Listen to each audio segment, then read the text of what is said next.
American television, film producer, actor, and voiceover artist.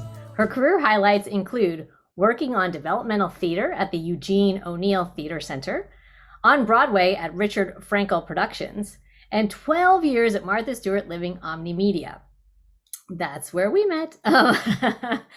There, Callie worked on The Martha Stewart Show, Martha Bakes, Martha's Cooking School, Emerald's Table, and Mad Hungry with Lucinda Scala Quinn, delivering over 1,200 hours of content.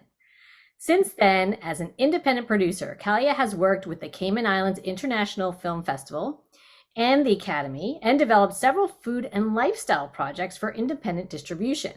She is the founder and CEO of Caliativity Productions and creative agency that's in the UK and the US, delivering original content in French, no less, and English. She is a James Beard and Emmy award-winning producer and lives with her family in London. Welcome, Kalia. Thank you so much for having me, Maggie. I'm so delighted to be here. Well, you're obviously accomplished enough, so we don't need to coach you on your career. I think everybody can always use a little guess. bit of their career. I always come back to you when I need you. Aw, well, you know I'm always here for you too. So thanks for being here today to share your genius, because you really do a great job with your with your company, giving a voice to new and emerging talent. And that's such a big thing in our economy now, right? Influencing content creation. And you really know how to create and showcase original and diverse content through video, digital media, live and branded events. So tell us, what does it take to produce high quality and engaging media that really inspires and educates and entertains audiences? Well, first of all, I think there was a time when it was all kind of disjointed, and learning from our former boss, Martha. I mean, there's a reason why her company's called, Omnimedia, and the full, you had to do the full 360 because everything is connected. And that means you really have to know yourself. You have to know your brand. You have to know what you do well. You have to know how to talk to people, and you have to know your audience. And sometimes it's just a matter of finding what it is that's missing and fill in that missing link. And so sometimes we overthink things. We want to be all things to all people, but sometimes it's just a matter of having the best eraser for the job, or having the best product for what it is you're doing, and not trying to be all things to all people. I think that's one of the things that I find is, if you do something really well, you can always branch out. But it's better to do that one thing really, really well when you start, and then go on. And I think it's, because of that, it's also understanding who your audience is. And you don't bring Harry Styles if your market is for, a later generation. You want to bring the right person, the right talent to the right place. So I think the job really is to bring a good story, whether it's a good, whether you're selling a widget, whether you're selling your brand, whether you're selling yourself. It's knowing specifically what that thing is and doing it really, really well and being specific about it. Wow. Well, that sounds like it takes some homework too, and some soul search, which you and I appreciate. Absolutely. And it helps that you walk the talk yourself, because you were recently recognized for your own brand. CEO Monthly recognized you as PR CEO of the Year in London. So congratulations on that. Thank you very much. So what do you enjoy most about your work, and what's challenging for you about it? It's never boring. You're always discovering, and I love learning. And I think when I did my soul search with you, there's a book that you had recommended to me called The Renaissance Person, or the Renaissance Soul. Yes, Soul, good point. right? Yeah, Margaret Lobenstein, if anyone wants to check it out. And it's a great read. And it's also, we all, some people, if you watch Big Bang Theory, right? Sheldon's really good at that physics. That's his thing. That's what he's really good at, his whole mindset. But some of us have a lot of different skills, and we can use them in different places, and we can engage them. And in public relations, the great thing about that is that you're learning about another product, you're engaging people in what they do well, you get to try new things, new experiences, and you're constantly learning. And for me, Mm. that's one of the things that I tell my son is 11. I tell him all the time, it's about learning and finding Mm. out about things. And you don't have to be the best at it. You That's my don't? father's job, right? It's my client who has to be the best at it. My Mm. job has to be to help them engage in telling others what they do. So I work with an incredible organization that volunteers their time in technology, and they are really, really, really good at what they do. So I've represented them for a couple of years, and one of the things that they're engaged in at the holidays is they set up these headquarters where homeless people can find a place to be safe during the holiday season. Great. And I've been blessed to tell their stories because they really give up a lot of time, a lot of energy, and very generously, they could be paid thousands of dollars for what they do, and they don't want that. They want to do it for the right reason. They want to give back.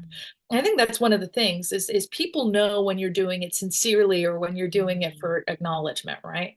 And they are doing it because they want to make a difference, especially today with what we're seeing in the world. They want to be there and give back and help someone find that lifeline to getting back to their families or getting some food or finding a job or a place to live. Well, when you're doing public relations for that organization, it's a blessing because you too are engaged in storytelling and telling what it is that they're doing and for the reasons they're doing it. So I'm really lucky that I get to work with really wonderful people every day. Wow, that sounds awesome.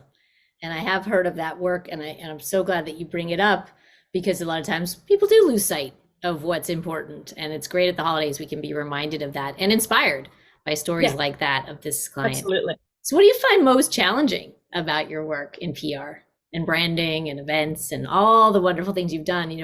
Is it the storytelling that's challenging? Is it making sure your clients are authentic about it, getting to that nugget? What is it? Um, I think everybody now thinks they can bypass you and work on, Mm. we have AI everywhere. So you can tell a good story. AI can tell a good story, but we also can tell when it's not a genuine story.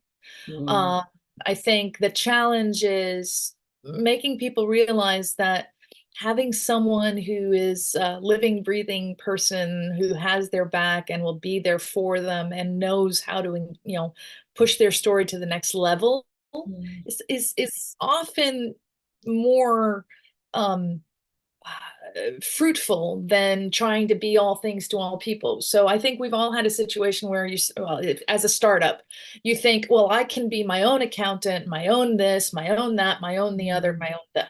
Mhm. Well, I've discovered that I am a lousy accountant. My bookkeeping Booker.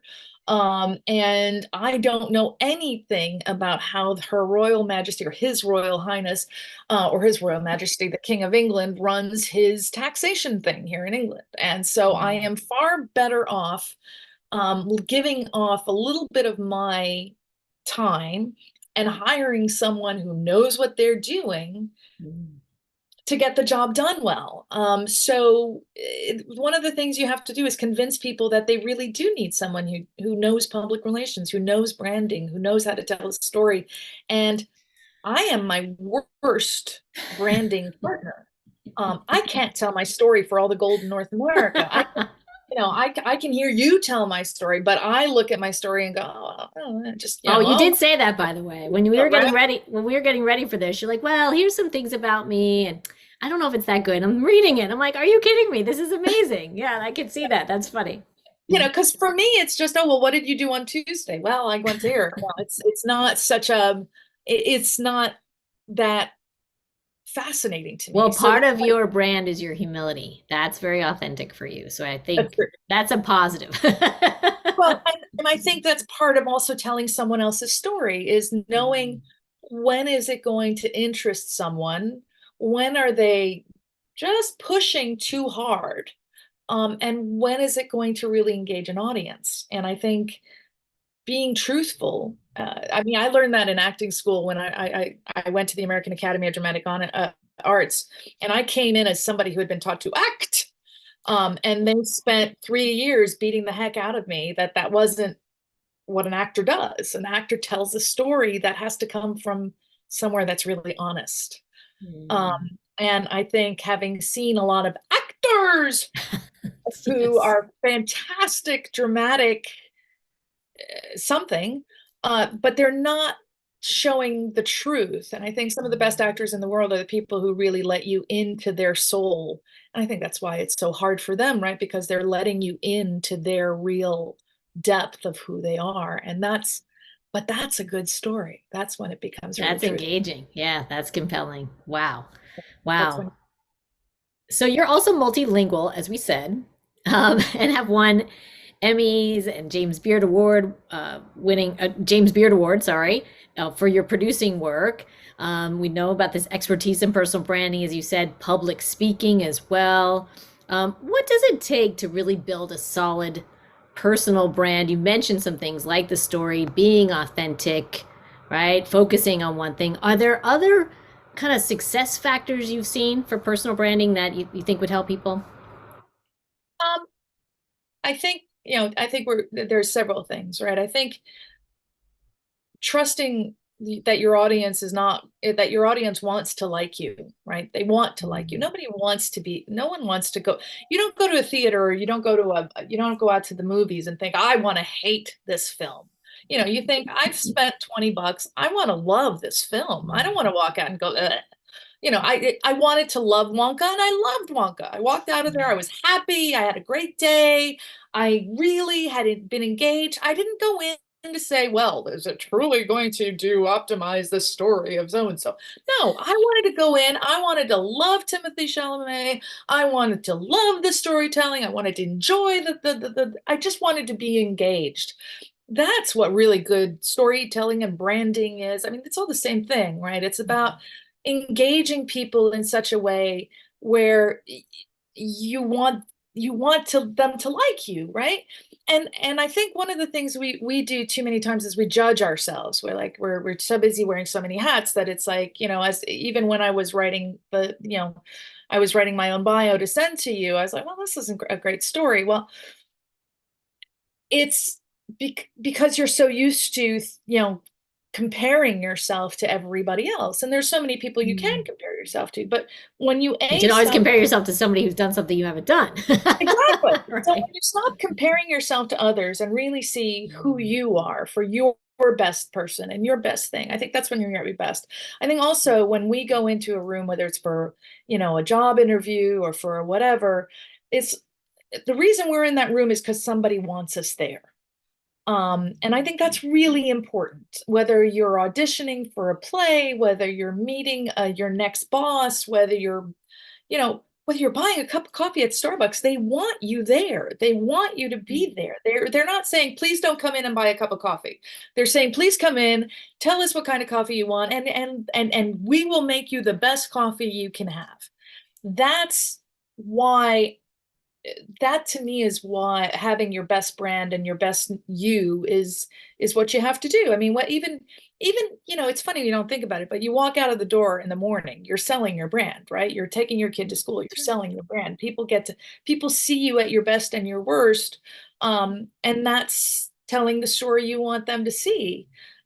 Are you telling them the story that you like to wear pajamas to work every day, or are you telling them one? I mean, I have it, seen more pajamas lately. I've seen them work up a lot of pajamas, and I think I've been one of them wearing them. So hey, I live 4 minutes from my son's school. So, um, but that's also saying who I am in a lot of ways, right? I Mm. mean, I'm not. I am the Showing person, another side, right? and also the real side of me. I mean, this is who I am. This is what I am. And so I think it's important. Like I have we've a talked feeling your pajamas are pretty nice, though. but we've spoken about how many brands in this one conversation, right? Timothy Chalamet. We've spoken about Wonka. We've spoken about brands that we see every day, and these are people who and things and items and events and venues that are becoming Experiences, right? that are commonplace because they've really framed it in such a way. They've told you their story in such a way that it's either a store you buy into or it's a store you don't buy into, but it's a brand and it's what's around you. And we as people in the entertainment industry or public relations or whatever can learn so much by other people's success and failures. And when I worked at the Mm. Eugene Theater Center, one of the things that they later branded into their into the acting part of it, into the because it's a several components. I was at the playwrights conference, and one of the things that they really, really say is, dare to fail, and fail again. And most of the people we really respect out there have failed. Most of the people we like and love have, I mean, Fred Astaire was told that he was too scrawny and his hands were too long. And Oh. Barbara Streisand was told she couldn't, but she'd never make it. Well, we've just seen that, she's just published her biography, kind of a rebuttal of, yeah, she could make it, and boy, did she do it her way. So a lot of times the people we look to the most as some of the most, promising and engaging people out there are people who have really failed and tried again and never let that setback put them in the backyard round. Right. So They let it build their brand, not stop their yeah, brand. Yeah. absolutely. I Wow. mean, we could also learn from, the woman we both worked for, who could have said, Yes. thrown in the towel and said, I'm never going to do this again. And, nobody wants me around. Or we could say, wow, look at what she accomplished despite all the things we went through. She was just on the cover of Sports Illustrated. Exactly. At 80 years old or 79. I mean, So yeah, exactly. it's really amazing. I mean, an authentic brand too. That was interesting working at the company, right? Yeah. And I know, and obviously interacting with you and others at how much she really does live the way she promotes. And I think that's what people also buy into. They love the authenticity. Yeah. Yeah. I Yes. mean, there's not, yeah, it's there. What you see is what you get. Yeah, and hopefully that's a trend. I do think we're seeing more and more transparency, so that authenticity almost has to be a way forward. But what media trends are you seeing, Oh, Kalia? That is one of the biggest trends that I've seen, is especially because now we're competing against what? We're competing against artificial intelligence, right? So we have to embrace that technology, but also understand that, artificial intelligence is taking information from everywhere. It's gathering Already it existing stuff. Already existing stuff, right? It's gathering it from so many different places, and some of them being more reliable than others. So you can, no matter what you do, you're going to have to stay engaged, because you're going to have to see what's written, because, it's kind of like when Wikipedia came out, everybody was like, oh, we'd have some young producers who would go and look things up in Wikipedia, and then we'd come back and we'd ask questions, and then we'd say, well, what do you know about this? And they're like, well, Wikipedia said this. Well, it wasn't thorough. It was just because that was what the information that had been gathered came up with. Right. And so about it is that we had a young producer who just went and Wikipedia'd it, and Martha asked her the question, well, what was it made out of? And she had no idea. Oh, there you go. And that's what you get. I don't really, exactly. they didn't say that. Instead of saying, I don't know, I'll go find out, they were like, and she said, well, where did you find the information? Because it had this one specific point of information. And the young person said, I looked it up on Wikipedia. And she's like, but you didn't go to any first references. And she said, but it was in Wikipedia. And you're like, it's good. It's a similar thing that's happening with AI, because there's so much there. So I think one of the, AI is a trend. It's a trend for good. And it's a trend that we can work with to improve what we do. We can't look at it as the negative all the time, but we have to find ways to work with it in such a way that's honest, transparent, and that is absolutely, I have to come back to transparent. That's what we really have to be. I think the other things we have to look at, is we talk about telling stories that have to be genuine, but we also have to know what people want to read. And so just because I like to talk about pottery doesn't mean that the audience is looking at pottery. So this is why understanding what the search engine optimization tools are, or understanding what Google Search Console really does, that's going to help you drive your stories, because you can look to them to see what the audience is responding to right now. And that we can do in real time. I mean, we can really say, okay, the audience, today's hashtags. The top 10 hashtags are, whether it's technology, marketing, self-starter. And then you write to that. And Mm. ironically, you're writing to what your audience wants, right? So you're Putting in that context. putting it in the context of that. I think short storytelling is still going to be very impactful. I think it's going to be, we're still looking at TikTok making not TikToks, but TikTok. They're That's another still one. exactly. So still interested and engaged in a short form. The other thing is people watch a lot of these videos in their bed while they're trying to go to sleep. So closed captioning is part of that. So, so that you can engage with two different forms of storytelling. You're going to see that, we're starting to see lots of people, if they have a Christmas song, that they're closed captioning Christmas songs, not because that, they're worried about the, hearing impaired, but because they realize that their audiences are everywhere now. So that that short storytelling format is out there. Good point. So I think it's important to stay honest. It's important to be accurate. I think also I think one of the things that's really going to be crucial is, we're all talking about sustainability, and we're all talking about giving back and charity work. And, if you're a brand that sells clothes, if you go bring your old clothes to that store, you can get a coupon or something. These are things that people want more and more, but it better be honest, because if all you're doing is telling them, something you're going to give back to charity, and someone finds out, that you got to be as straightforward and truthful as can be. I That's think a really good point. I didn't realize that when you give, if you're at like the grocery store or somewhere, when they say, "Oh, do you want to give to this charity?" they report that money as if they did it.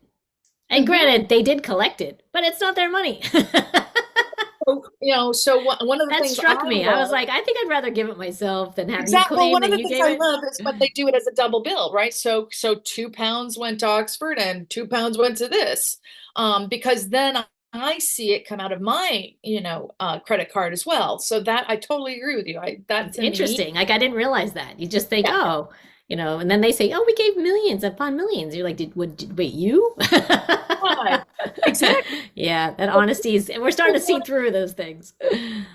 Exactly. People are really, really concerned about that now. They really want to make sure it's got to be truthful. And I think, look, next year you have elections in 40 countries around the world. Wow. There's going to be a Talk about lot some branding going on.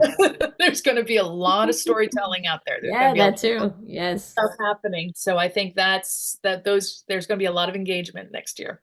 Yeah, great points. Yeah, it really affects all parts of our lives. And, it can be a career for some too. It can Oh be, yeah. actually, I guess it's part of everybody's career now, right? Because even if we're just interviewing for any job, we've got to be able to tell our story. And these tips are really helpful, and especially the trends. Now, one group that I know you've done extensive work helping are veterans as well. Yeah. So tell us about that. Talk about giving back. I've been really, really lucky. About 10 years ago, so I had, not written in my resume, is the fact that when I was in college, I was an exchange student in Germany, and I was part of the Congress Bundestag Youth Exchange Program for young professionals. And that's a State Department sponsored activity. And about 10 years ago, I got a note from the State Department saying, there's this young man at NYU who started a program, and he's looking for people to help him, and specifically State Department alums. And he had started a thing called I think now it's called Veterans in Global Leadership. And it was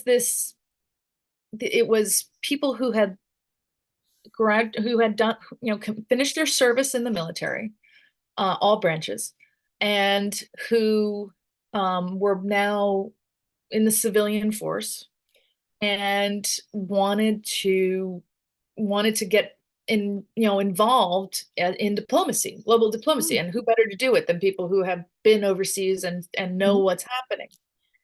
So I reached out and I said, I don't know what I can do, but I'd love to help. Hmm.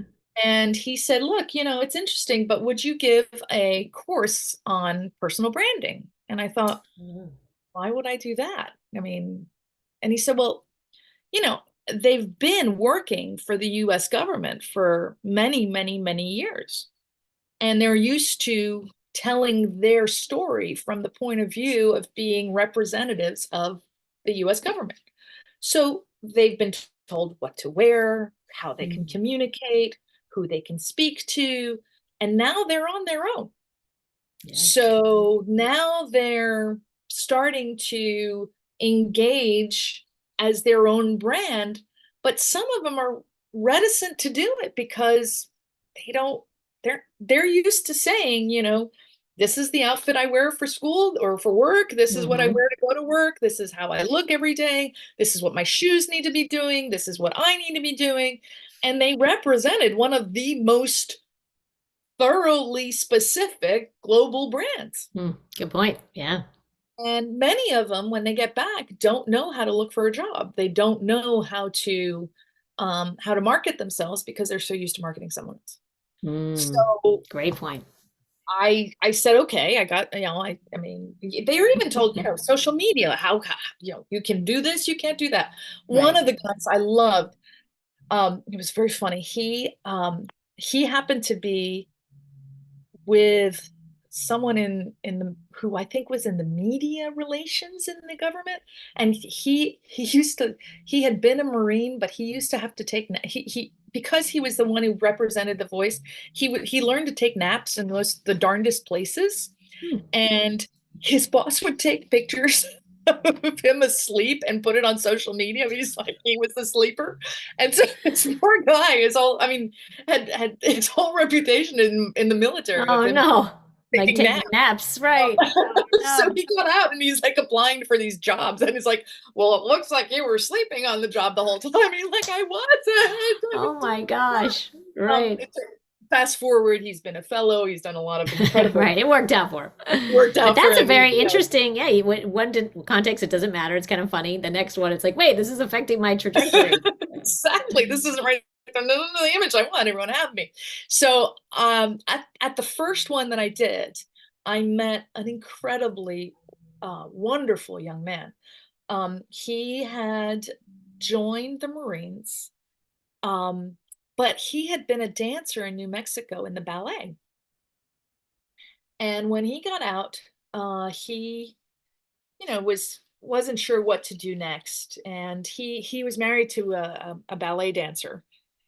And she she wanted him to he wasn't the same when he came back. And look, he Mm. served in Iraq, things were hard, and he is as I say, he's an incredible role model. I admire him so much. Mm. But we met at that first conference, and Mm. I followed his career. He became a Fulbright fellow. He's working on his PhD. He works with veterans here in England and overseas. And in the United States, he started a dance company called Exit 12. And there was they've done a film that was that Sony distributed at South by Southwest. And one of the things they've done is they've engaged people who have well, they've done two things. First is they tell their story, the military story through ballet, through dance. Wow. So they've been at the Intrepid and they've done several rather prominent ballet Hmm. um, exhibits and things.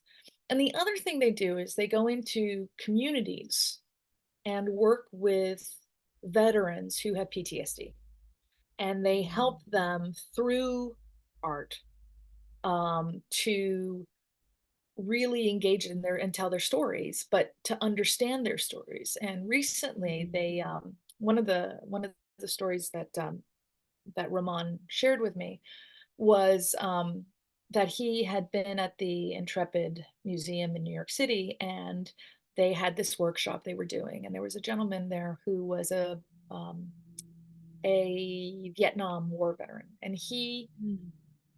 was working with him, and the guy, and he was encouraging him to keep going with the dance and with the movement and with everything. And so he did. And the gentleman said to him, and Roman is one of these people who stays in touch with, the folks that he works with, and is just really incredible.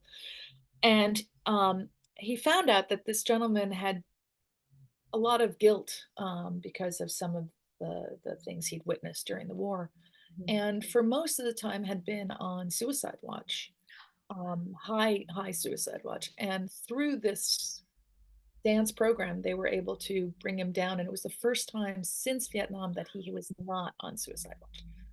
But just the power of the arts, right? What it can do. Yeah. Yeah. And so I'm really, really very lucky, because about 2 months ago, I joined the board of Exit 12, and Congratulations. And congratulations to them for having you. Yeah.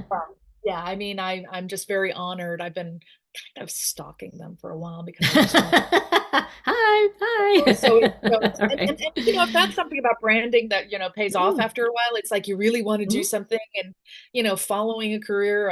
I've been really following Roman with a great deal of respect and admiration, because he's just genuinely someone who lives and breathes. You want to talk about authenticity and the authentic brand.